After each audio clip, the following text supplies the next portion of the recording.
Please close the door. Thank you. Okay, we're recording. Did it ask you to click on something or something? Yep.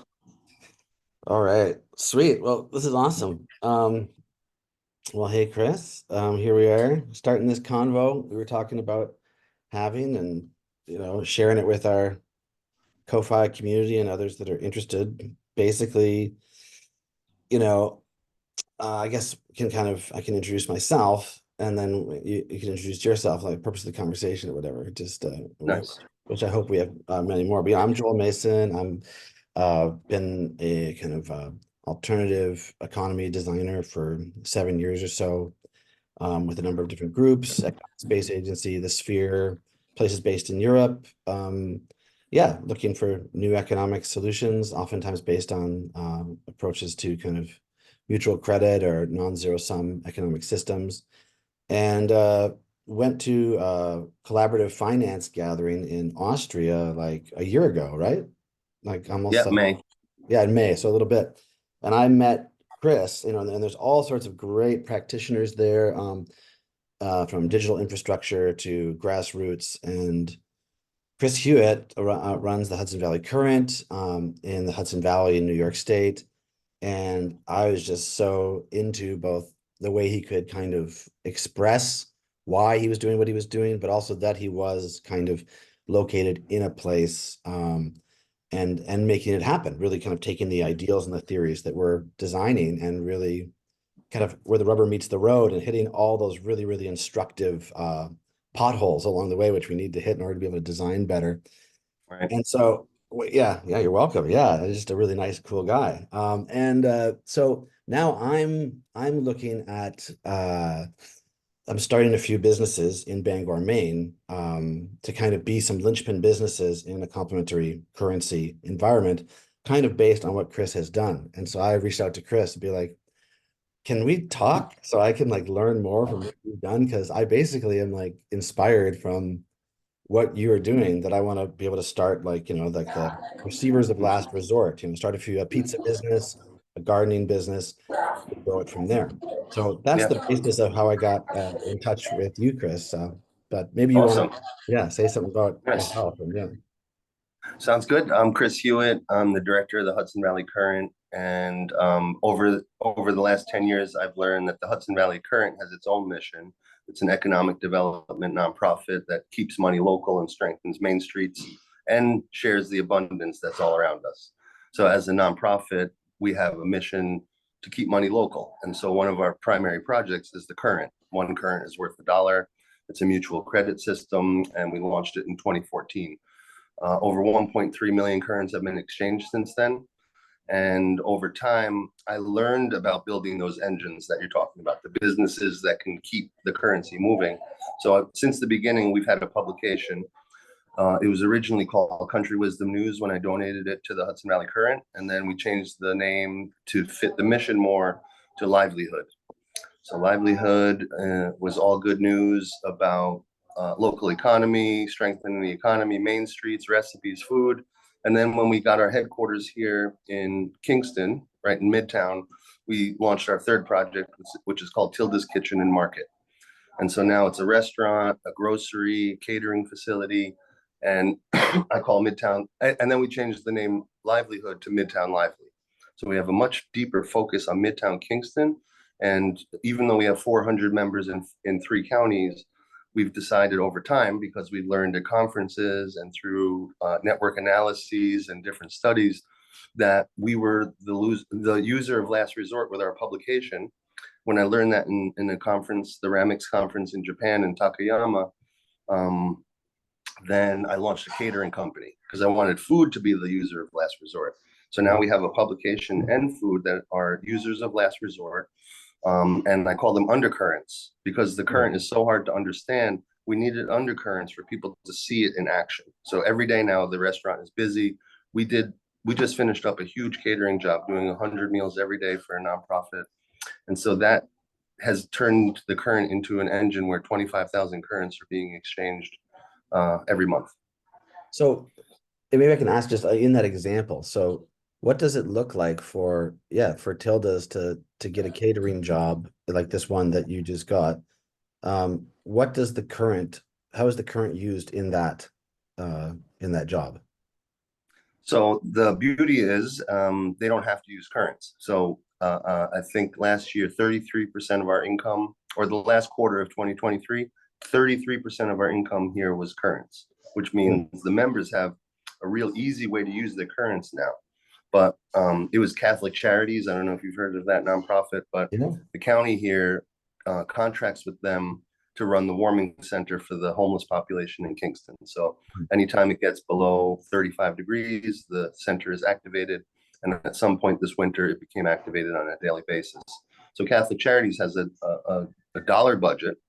They spend that with us every month. And then I pay my whole staff. We have 5 full-time and 10 part-time employees and subcontractors. So that dollar income is now making an engine that makes the restaurant believable, that you can walk in, it's always open, it's always Mhm. thriving. Mhm. And the dollars are crucial in that component. Yeah, and that's something that you say in your website too. Like you make a real strong distinction. Like, yeah, this is not the kind of replacement currency. This is, I mean, as far as insurance and tax paying, I mean, you encourage the use of the US dollar. Yep, yep. I'm not trying to get killed by the Federal Reserve. I'm just No, creating a no. complementary thing. Yeah, yeah, yeah. Well, yeah, so it's so in that case, you received kind of the cash came into the business and it doesn't get accounted for in the current database at all. Is that That's right? right. Yeah, That's right. yeah. But at our counter, we have the QR code from Cyclos, and it says current members receive 10% off. It's all very clear. And we have a little human teller machine, so you can go and scan the QR code for the paper currency and turn your Mhm. digital into paper. So it's like it's the Awesome. headquarters for the current members that's masquerading as a restaurant. I love it. I love it, man. And so, It's really fun. It's really fun to watch Square some days because this is a dream come true to yeah, see the current surpassing dollar income because yeah, it's called other in the income. Then yeah. there's card, then there's cash. So the other is current income, and we're able to account for it and reconcile the current accounts with Square. So you use Square for all of this. You're like, is that We right? use Square to reconcile the accounts, but the transaction itself is Cyclos as Yes, the third Cyclops. party. Yeah, yeah, that's right. Yeah, yeah, yeah. Did you see that? Did you see the that Cycles came out? The Cycles.money, No, the informal what's that? systems. It's informal systems. Well, I guess the white paper's not out yet, but that's their obligation clearing protocol, credit clearing protocol there. So they've been kind of I guess I didn't even know it was coming. So it's pretty sweet. I thought the white paper was out, but uh but it's Is not it out. by Cyclos? No, it's by Informal Systems. It's by Ethan and Pepe, Ah, Paolo, and those guys. Yeah. So nice. I think it's gonna have a lot of imprints of that conference that we went to. And I'm really Mhm. curious to see. I'm really curious about the digital infrastructure, I guess, that I need, like I'm thinking about like, yeah, I want to be able to like got this kind of herbs and compost tea business starting. I've got this mobile catering wood-fired pizza thing going, which I was thinking this morning, like my son, he dubbed it the power of pizza. It's called Starfire Pizza. He says Uh-huh. power of pizza, and it's got monsters and the branding and everything like that. But I was like, oh yeah, an economy powered by pizza is a Yeah, beginning, and it totally is kind of riffing off of your realization to it's go with fabulous. food, right? To go with like Yep, food, like as the core and how you make it like a justice oriented system is to that's right. so It blows people's mind when you can offer free food around a warm fire and you're all eating together. mhm. I don't know if I told you, but every last Tuesday is free at Tilda's. Yeah. Free breakfast and lunch all day. And we make more money on our free days than on a regular day How is that because possible? I have sponsors. Yeah, For example, last month, this is Midtown Lively. It's a cool. food art and exchange in Kingston. And each Yeah. month we have a theme. And so then the sponsor of Open Table gets a full page ad. So there was Hudson TV sponsored it last month. And then next month is Bank of Greene County. And so we promote next month here. And we have a full piece about sprouts. So we have general interest pieces, instead of being all about the economy and money, which bores people, general interest. And They then don't you know how have this sexy it stuff. is, right? They don't know. Yeah. But you can see here, Bank of Greene County sponsored next month. So next Tuesday will be free all day. That's $1,500 for that. Wow. Yeah, and I feel like when I've talked to you too, like you really kind of know how to organize other streams of money kind of coming into the alternative currency space that you've created, like sponsorship in this case. But also do you do stuff with grants as well?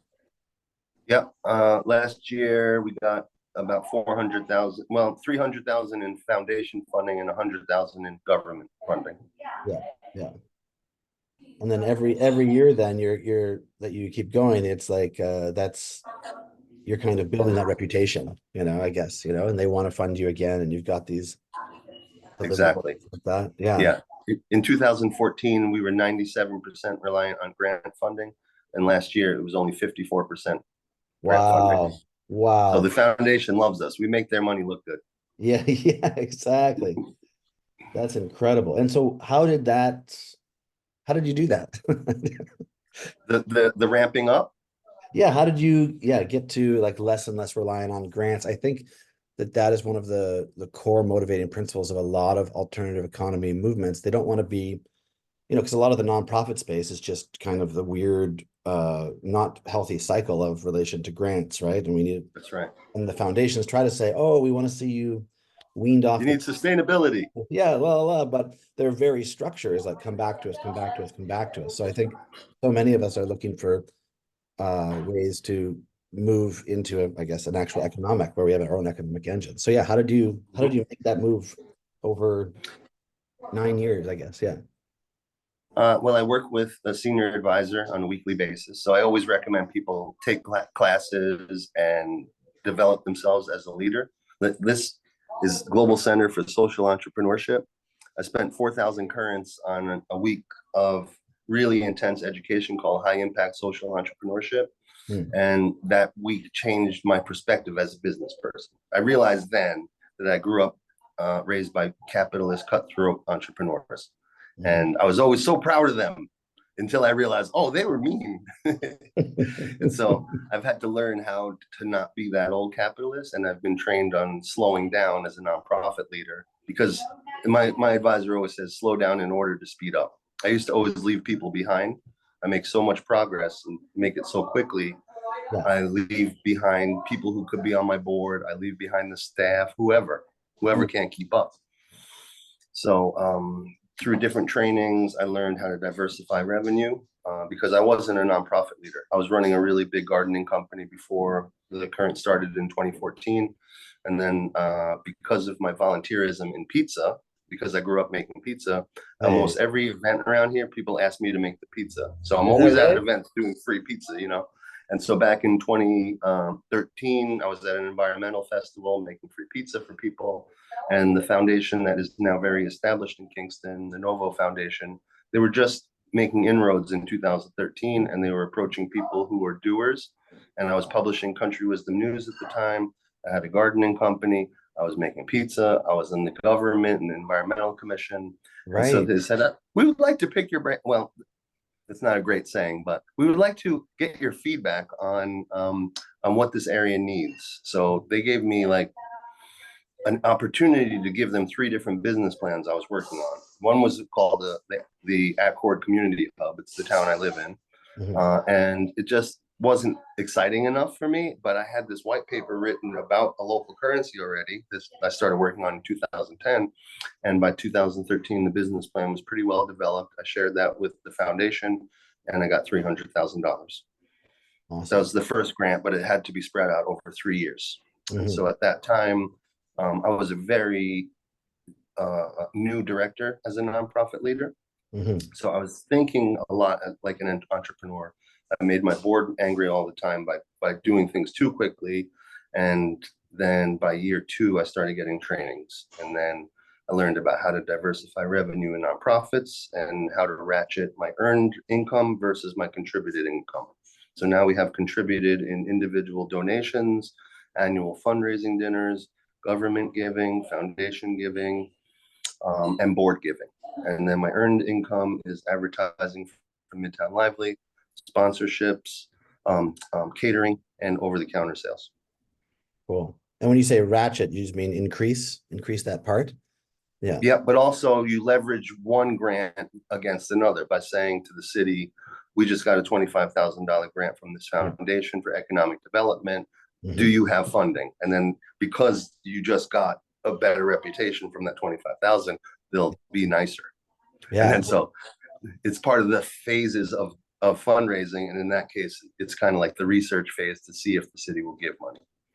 So I ratchet each type of funding, you can ratchet against another type. Advertising, for example, makes my publication look reputable, which makes it easier to get a sponsorship.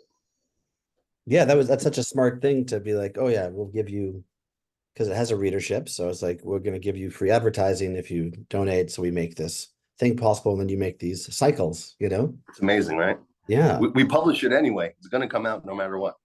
So you started what became Midtown Lively before you started the Current, is that right? It was a standalone magazine, or? Yeah, back then it was called Country Wisdom News. Yeah. And what happened is advertisers love bartering. So I had 20 different barter relationships going with my advertisers. That's when David McCarthy called me. He's the board president and a co-founder with He's me. a co-founder, right? Yeah, yeah. Yeah, he called me in 2010. I was bartering with 30 people already. And so then I was like, this could keep track of my barters. And what I found is people had resentment against me if they took a full page ad and they owed me $1,000. My wife and I would show up for dinner and they're like, oh shit, the barter guy's here. I ran the ad in good faith, but then I show up and they don't want to give food, or they will give the food, but they're bitter about it, Yeah. So does what you've done now, does that take care of that by kind of like, I mean, yep. impersonal? Now you show up. Yeah. Go ahead. No. Yeah, now you show up with currents and they don't know where they came from. Yeah, I mean, this is such a, I mean, there's so many things to talk about, but it's I think one of them, well, first I just wanted to say about the pizza is that mine is like a 2-ton huge Mugnaini 120 wood-fired oven, and I should totally bring it down and we should make pizzas for people. I would love it. And that should be one of our conversations. We can just set up a camera and make pizzas for people, and I want to see your pizza skills. I want you to taste my pizza. Awesome. Yeah. Nice. Yeah. We can have dueling ovens. Let me show you our oven. I'm in the office now, but yes. Since we're recording, I'd like to show you this. Yeah, sure. Yeah.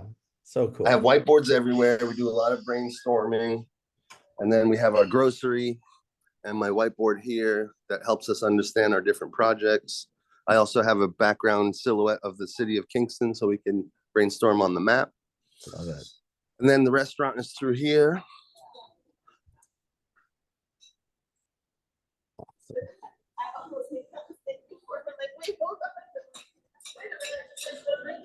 And I have, I think, a 4,000-pound pizza oven. It's going to go right here. But right now it's right over there. Oh, yeah. There we go. Nice one. I've only had 2 pizza parties. Huh? Is it a cob oven or no? It's brick. Hey, brick. Yeah, brick. It's a little garbagey because the neighbors have been filling it with garbage because I haven't had pizza parties. But we're going to move it closer to the kitchen door and then add strombolis and other stuffed items onto the menu. Oh, right on, right on. Yeah, we can have a real dueling pizza party. Nothing makes me happier than seeing a wood-fired pizza oven. I'll tell you that. I know, me too. Yeah. Every time you say the word pizza, I'm like, ooh, pizza. I know. That's why I think my son's subtitle tagline for the business is so right. The power of pizza, right? That's how everyone feels about it. Yeah. Yeah. Wow. The restaurant looks incredible. It has such a great vibe. Oh, yeah. And we're right on the corner, busy corner of Kingston. Oh, man. I read Jane Jacobs' Death and Life of Great American Cities before open, just to understand the metaphysics behind opening on a struggling corner of a city. Oh, wow. Yeah. I mean, it's very, we're on my partner's Zoom, Catherine, who is at the Ko-Fi. You remember Catherine? And she is a huge Jane Jacobs fan. She's a kind of a new urbanist and is the one who owns the cut and flow gardens, the herbs and the compost tea stuff. So, wow, that's Mhm. really cool. Awesome. Yeah. What's nice, I think I started losing you in audio a little bit, but maybe we'll sync No, back up. But yeah, what's go for nice it. about your partner having that garden company, Yeah. um, with me as the publisher of Midtown Lively and the director of Tilda's, there are some members out there who feel that we're being self-serving by drawing the currents back to us. And so they're reluctant. They're like, oh, it's the Chris show over there. Chris will thrive if we spend our currents. So, but to have a different owner of that second business is great because it doesn't look like you're being self-serving. It's that business and your pizza business. Right. And what you do is you use those two businesses to attract currents back to the system, which is called, I learned through our network analysis, that's an exogenous system. Yeah. Yeah. Yeah. So, and what's in your experience, you want to draw currents back into the system so that what's the purpose of that from your perspective? Flow, because when you have stagnation in accounts, then people stop believing in it. Stagnation is not healthy, Yeah. as you know. Yeah. Pooling leads to stagnation. So we have a staff of people who watch the edges of current accounts. If they have too much or if they're at negative 300. Negative 300 is the limit. Right. But we have a program called the Current Resilience Program that allows nonprofits to go to negative 5,000. Okay. It was one of my questions actually, because as someone who's never started a complementary currency before, 300 sounds like not very much to be able to go Right. like that. Yeah. Do you get that That's ever? safe. Oh, that's safe. Yeah. It's safe because anyone, no matter who signs up, like we have some people, someone just signed up who makes homemade candles, and it seems like she's financially struggling. I don't like to judge people too much who come in here, but one purpose of the exchange center here is to get people to use the current. So no matter who you are or what your situation is, I'd like to know your skills so you can get a current account and at least earn some that you can spend here in the grocery or whatever. Um, uh, uh, uh, I lost my train of thought on the Well, question. maybe I'll just ask on it. So that's the kind of situation where, yeah, they have. Oh, I remember. Yeah. Go ahead. Yeah. So Go ahead. that person might start using their credit line right away instead of earning on candles. Mhm. Um, if they get pegged at negative 300, that's real debt to the community. It's not Mhm. really debt to us, but to the grand community of current members, they're Yeah. helping leverage that debt and Yeah. hold that debt for that person. It's our job to help that person get away from negative 300. And only once in 10 years, we've had someone default on that amount of credit. Are It's you not serious? a huge amount of, Yeah. yeah, it's Wow. I not was going bad. to ask you that because I know you told me, we talked about default in Austria, but that's crazy. Just one. And so has that been a lot of labor on you and your team's part to kind of work with people to come out of debt from the 300? Yeah, and it also often ends up with us using our currents to bail the person out, I see. Yeah.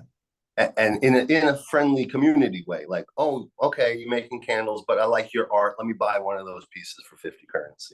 Oh, there And we I go. get There we go. 10% of my salary in currents, and so Yeah. I'm very generous. I often spend my currents on people maybe I wouldn't spend my dollars on, Yeah. but I Yeah. love spending currents. It's so fun. It's like, well, okay, let me help you. And another thing is during that pollinator program that we had, remember the Yeah. 6 month guaranteed income?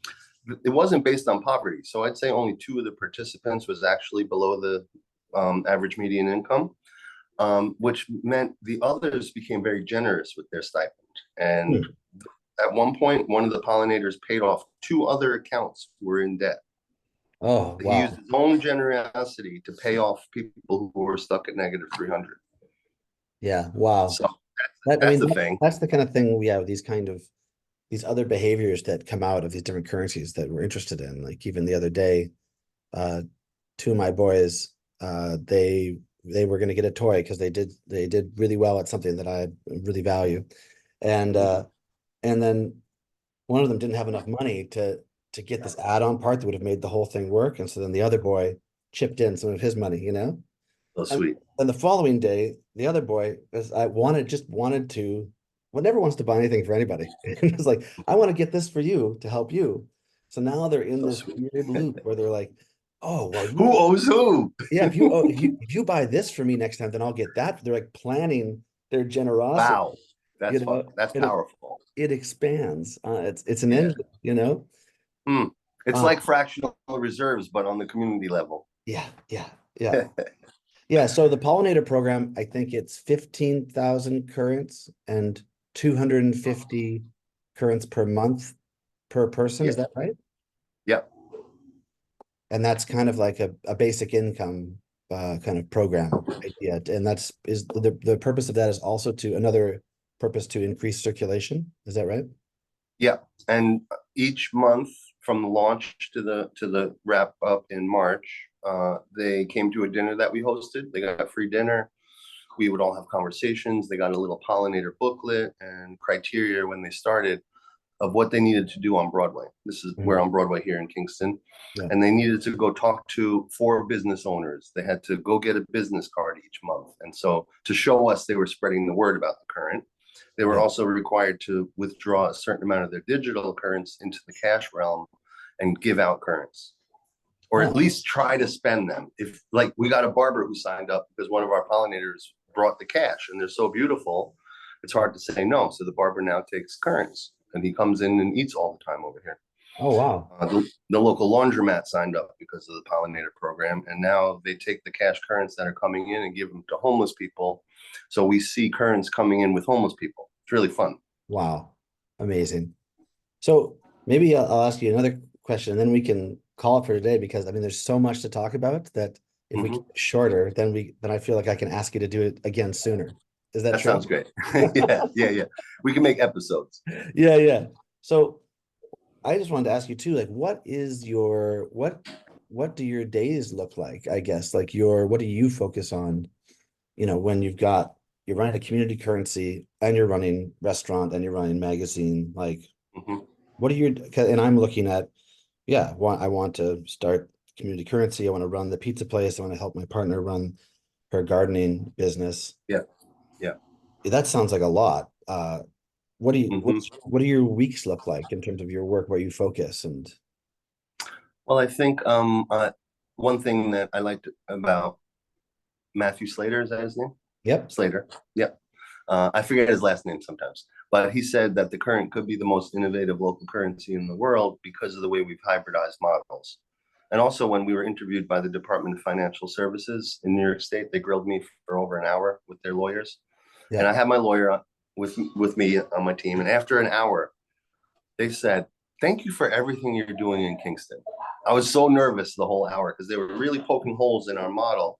And they realized we're not making any money on interest, transaction fees. The currency itself makes $0 on itself. So it's not an extractive currency, it's regenerative. And so the hybridized model seems stressful, but it's really fun because you're like, how much publication should I do? You know, whereas other publishers would maximize profits, hire a large staff, get a full-time salesperson to sell ads.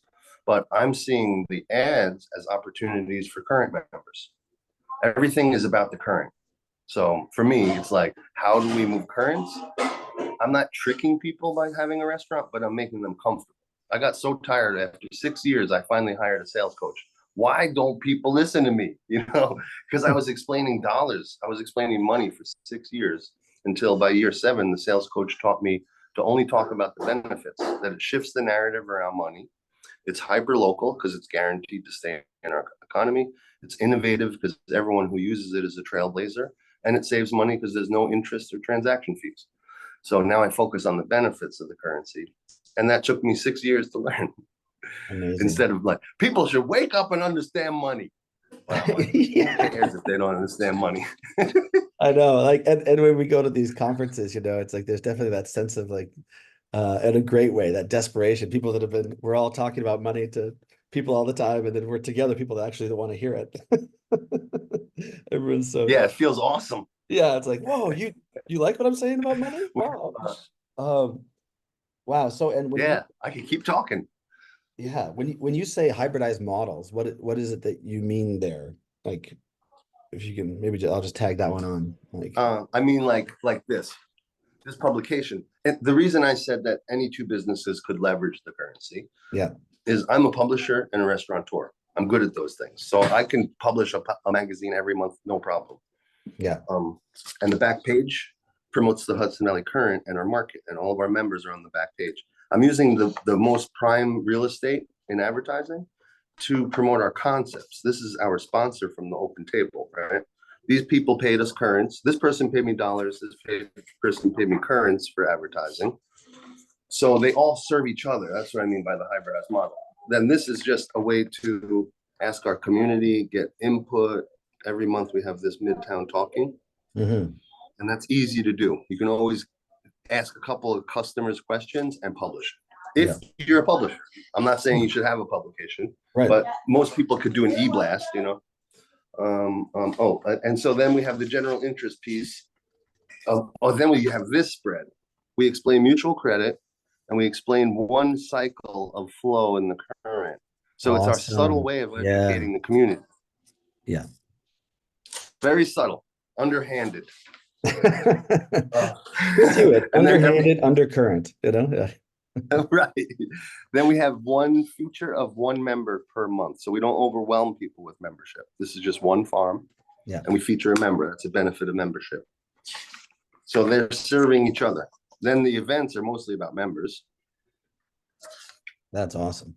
So what you're doing with gardening, herbs, pizza, and currency is a hybridized model. Yeah. Yeah. That's a hybridized model. And yeah, so hybridized means kind of interlocking and ratcheting, like you were saying, one for the other. And Exactly. yeah. Amazing. Nice. I'm so inspired, just like I was when we met before, Chris. It's always fun to hang out with you. You too. Can we talk again soon? Yes, absolutely. I'm bummed you won't be in Bosnia Herzegovina. Well, now I'm gonna look at it if I know you're going. So Yeah. I all was right. invited to Belgium in July, Bosnia in June, Mhm. Switzerland in September, and Rome in November. Are you gonna do all of them? It's going to be impossible. I might choose two. Yeah. Yeah, but let's keep in touch. Peaceful. Yeah. Yeah. Well, we can meet when you're in these different cities. It'll be very like Tilda's travels the world, you know? Like, Oh, that would be cool. We'll have yeah. these little episode meetings and Yeah. develop the book more. Yeah, exactly. Awesome. Thanks, Joel. Thanks a lot, man. All right. Yep, Talk good to to you see you. soon. Have Yeah. fun with the baby. Thank you. Ciao. All right, bye.